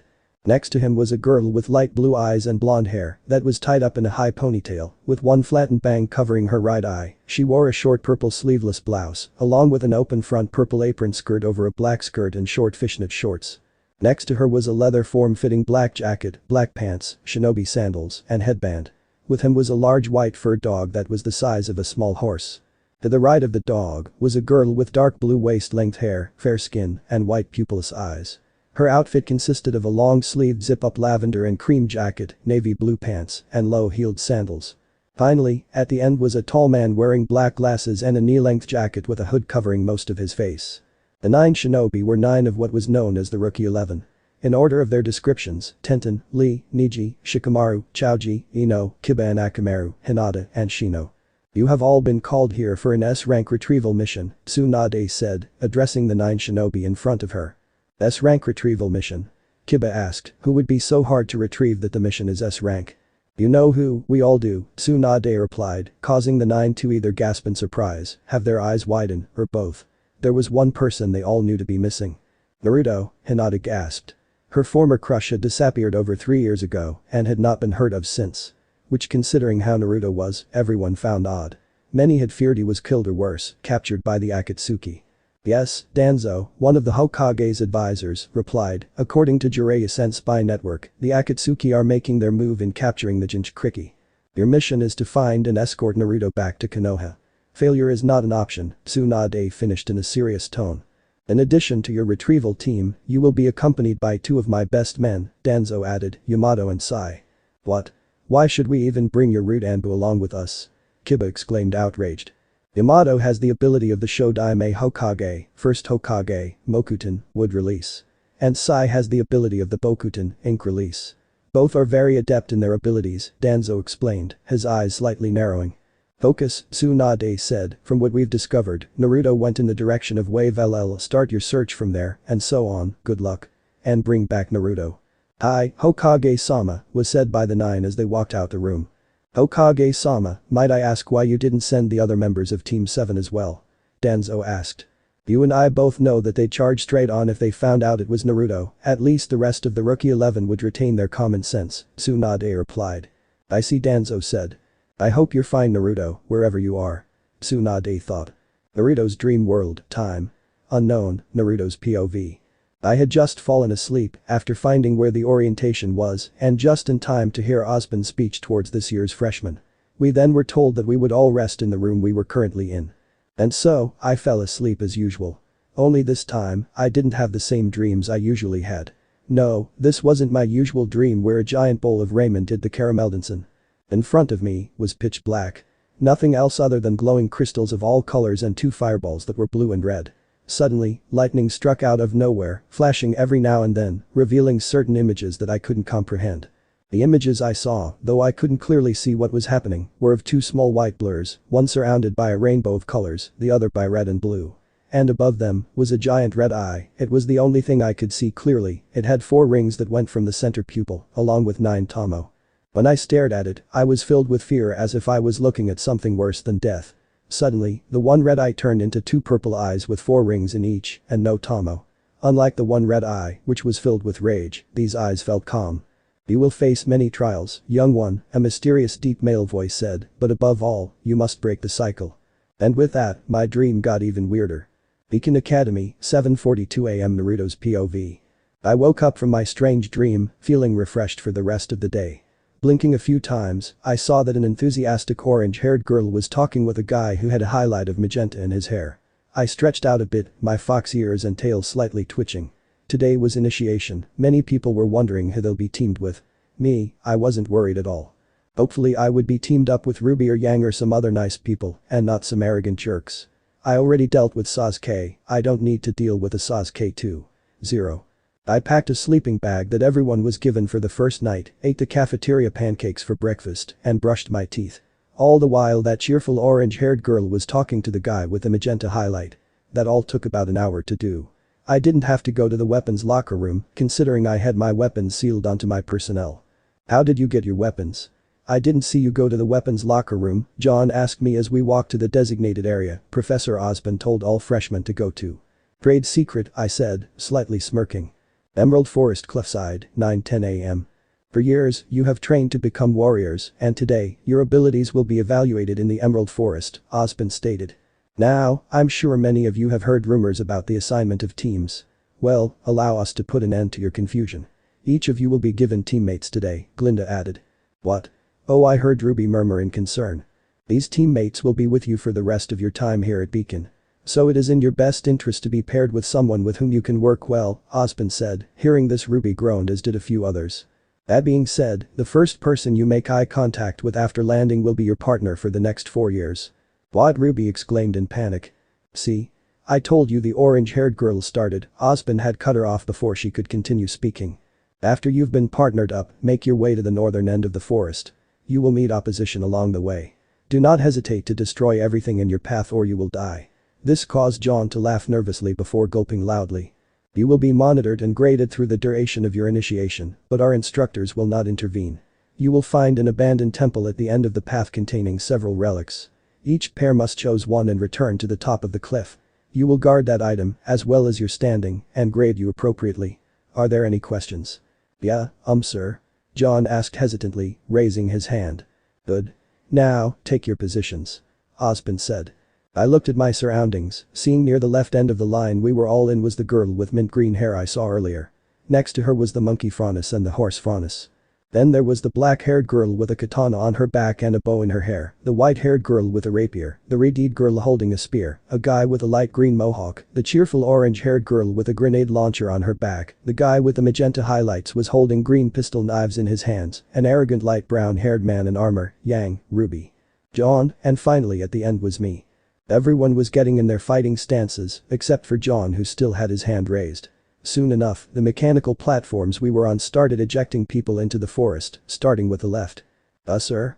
I've got a question," John asks, not noticing that the number of students being ejected was increasing. "So, this landing strategy thing, what is it? You're, like, dropping us off or something?" "No. You will be falling," Osborn answered. "Oh, I see, so did you, like, hand out parachutes for us?" John asked as more students were thrown into the forest. "No. You will be using your own landing strategy." Yeah. Whilst John was still talking, the orange-haired girl and the guy with the magenta highlight were launched into the forest. "Woohoo!" I heard Yang exclaim as she was launched into the air, followed by Ruby. "So, what exactly is a landing strategy?" John exclaimed as he was launched into the air. I looked ahead as I prepared myself for the launching. A smirk appeared on my face as I was launched.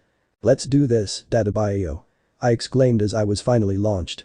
As I was in midair, I was able to see Professor Osborn standing there, watching us being launched whilst drinking his coffee.